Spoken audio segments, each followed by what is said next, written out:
disrespectful because it's like they sacrificed him, you know? Very Candyman. Yes, very Candyman, especially with the mural of him.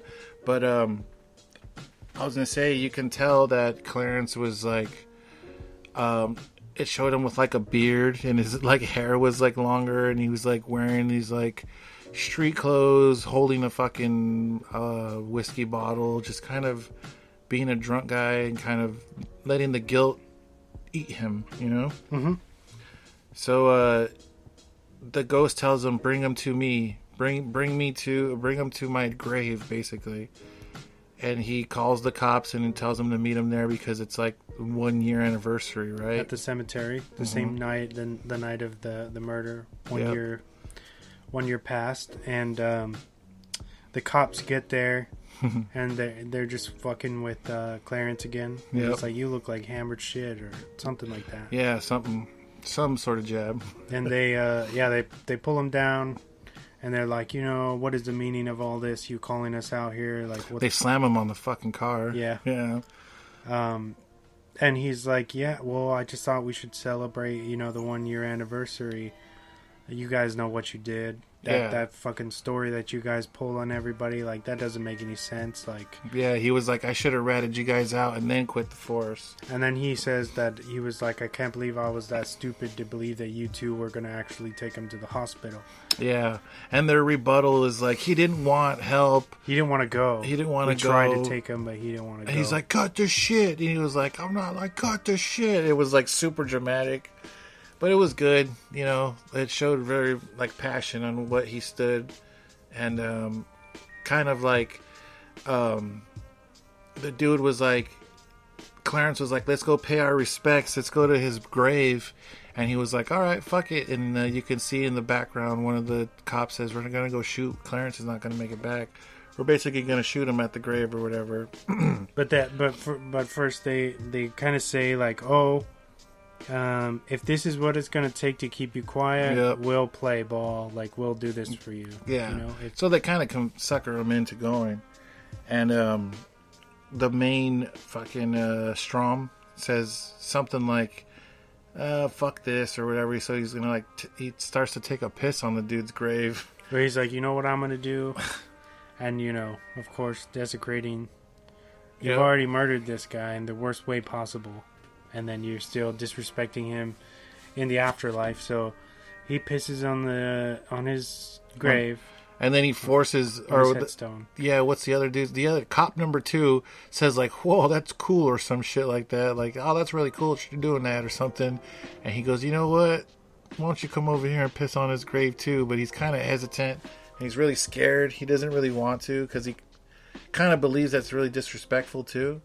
So the dude... you know, forces him to piss on his grave and fucking, in doing so, he awakens the zombie Moorhead. Yeah, Martin wakes up and rips that dude's dick off, it looks like. Yeah. Because he's pissing, and he's grabbing by his dick or whatever and pulls him down to the tombstone and bashes his head a few times on there. And then sucks his body into the ground. Into the fucking...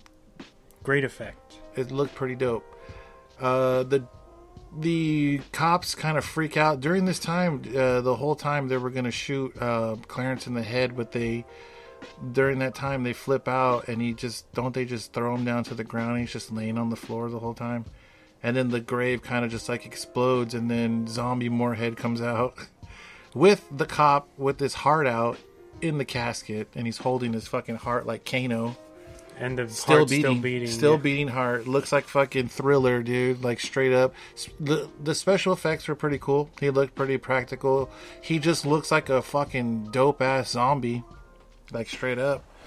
In which they unload the gun, and they say some fucking comical shit like, when's a good time to panic? Now's a great time to panic. Yeah, now's a great time to panic. So it's super cheeky on that aspect. But, they end up trying to get away, and every time they look back, he's like super behind them until he finally catches up to them in their car. Doesn't he rip off one of the dude's heads? Like, yeah.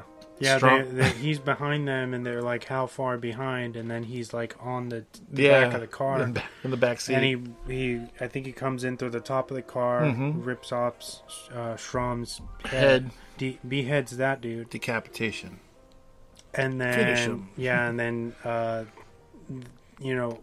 Clarence's ex-partner, cop number 3, gets out.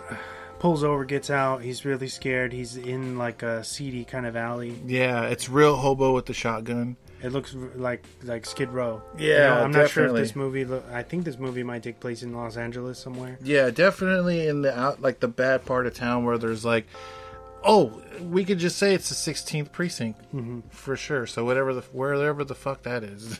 But so this cop's going crazy. Because he's like, yo, we killed this guy. Like, he's in disbelief that he's come back. And isn't, taking his revenge. At this point, when he jumps out the car, you see zombie Moorhead with Strom's head standing, and he's standing on top of the cop car. So cop number 3 freaks out and starts shooting the fucking car, and it explodes. And so Moorhead is fucking on fire. They think that they've killed him. Mm-hmm. He thinks that he kills him. Yeah. And he sees, he starts stumbling through an alley, and he sees like the mural of the graffiti of him. And it turns out like he's in an alley full of like all these hobos, all these people that are shooting up heroin, all the heroin that they dealt out to the fucking homeless people. And he stumbles in, and he's like, we killed him, I killed him, or whatever. And then he turns the corner, and it's zombie Moorhead again in full capacity, just straight up killer. And he pretty much grabs him by the throat and choke slams him onto the floor, and then picks him up, and then kind of like force throws him into the wall, crucifying him, but with all the used heroin needles, syringes. Yeah. And then the final blow is like a syringe goes into his mouth. And then we see this kind of surrealist approach where now that cop has become part of the mural. Yes. So with him dying, he kind of morphs in, he kind of like gets immortalized into a mural of him. And he's like, Moorhead's like, now you get to live in my world. So he's pretty much in hell or some shit. But it cuts to Moorhead and the cop, Clarence. And they're kind of talking about like, ex-cop. Oh, yeah, ex-cop, Clarence. And he's like, hey, I'm sorry. I wish I would have stopped him. And he's like, where were you, brother, or something. So he ends up killing him, right? No, he doesn't kill him. Oh, that's right, yeah. He basically gets him blamed for all those murders, yeah. So they put him in the psycho ward. So, yeah, I'm not sure if that's supposed to mean that Moorhead actually possessed him and it was really Clarence doing all the kills. And because these two janitors, whoever they are outside of the... orderlies. Or out of the cell are like, yo, can you believe what this guy did? Mm-hmm. He used to be a cop, and he went crazy one day. And he killed 3 cops in one night. Uh-huh. So, like, they make it seem like if Clarence was actually possessed by Moorhead or something. But, I mean, I think he just did it and he blamed him. Like, I mean, they're not going to believe you. It's a demon. So, he spends the rest of his days in solitary confinement? Pretty much. And that comes back to... Because one of the cops tells Clarence when he's still on the force... Whatever you do, you don't squeal on your fellow cops. You never break the code. Yeah. Very, very relevant to what happened in these past couple years, too. Yeah. They're super racist. And Semper Fi for sure. Uh-huh. And... Blue code. That was the code. Yep. And so that's kind of like Clarence's... paying for eternity, how the rest of his days for not standing up when he should have. You know what I mean? It's like they're trying to say like if you have this, if there's a specific time where you need to stand up and do what's right, you have to do it then. Yeah, you know what I mean? You don't get no second chances. Because if we go back to the beginning, Clarence could have called for backup. Mm-hmm. And stop that whole thing. You know what I mean? But he didn't because he was scared. He was a rookie, you know. Also, Clarence could have escorted him to the hospital if he really wanted to. Yeah. He's a cop. Yeah. He should have just said, no, I'll take care of him, make sure he gets there. Yeah. But his partner was a dick and was really, like, adamant on trying to make him believe, like, you can't do anything because you're just a rookie cop and these guys are seasoned veterans. Yeah. Like, who are you? You can't stop them, you know? So that's very powerful in itself of, you know, there has been countless cases of corrupt cops across the inner cities of America, and that's just one. That's just one, you know, mythological story. Who knows if it's true or not? So, we cut back to the three gangsters and the mortician, and he closes the casket and he starts telling them, like, "Hey, dude, like, I'm gonna get to your stuff right now," but they kind of like. He kind of tells him, like, you know, fucking. You'll be knee deep shit. He kind of tells him, like, yeah, you don't worry, you guys will get your shit, because they keep on fucking with them. And he says, but first, you know, death takes its form in all of different types of realities or something like that, he says. And so he comes up to the second one, which is. We don't see it, but it kind of shows them, like, have this reaction to whatever he shows them in the coffin, and which is probably one of my favorite ones. What is it called? Boys Do Get Bruised. Wow, huh? That's pretty crazy. So this movie or this part of the film has David Alan Grier in it, which, if you know who that is. At the time, I want to say he was doing In Living Color. A lot of people know him for doing a lot of funny shit, not too serious. Very lighthearted actor. He was in the Army now. Mm-hmm. He was in fucking Jumanji. You know, like, he was doing a lot of I mean, this was all post, but he was notoriously known for doing a lot of funny shit especially on In Living Color. Mm-hmm. Everybody knew him from In Living Color, but to see him in this light was very shocking for me, because I knew him from somewhere, and when I finally figured it out, I was like, oh shit, you know, going back on it.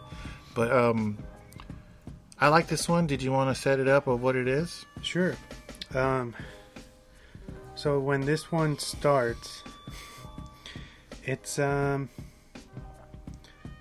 just this little boy, right? Mm-hmm. He's in school or going to school, and he's an artist. He obviously likes to draw all the time. Yeah, and he draws. I think it's like a bully at school. Yeah, because it starts off of him at laying down in his bed at night, right? Oh yeah, that's right. And like you can see like his kind of like closet door, and I immediately said Little Monsters. Yeah, or Monsters Inc. And then I said Little Monsters because it kind of plays on that concept or that mythos of classic Goosebumps kind of setup. Yeah, like when you're a little kid and you go to sleep at night, there's a fucking monster in your closet or under your bed. Yeah, fucking Eminem style. And so fucking it starts off that way, and you can see all these drawings in his room of what you think is like a monster or a fucking boogeyman or whatever the fuck. And then it shows him in school, and he's like the new kid in class. Mm-hmm. He had just moved. They had just moved, and his name is Walter, little kid named Walter, and his teacher's really cool with him. But he notices that he gets into a fight during recess, and they beat him up. Goes to the nurse, and the nurse says that these bruises that he has are older. They just didn't. This wasn't from the fight. He had a couple of bruises on him that were, she said, like 6 days old or 5 days old. They weren't fresh. So the teacher, it kind of cuts back to him going back home, and it shows him again at night with the door trying to open. But this time we see the hand claw open You know, the door. But you don't see who's opening it. You just see the hand, claw, whatever. And some, like, monster noises. Monster noises and a little bit of shadow. And obviously he's crying. He's crying a lot, dude. And then he kind of hides under the covers of his bed, and then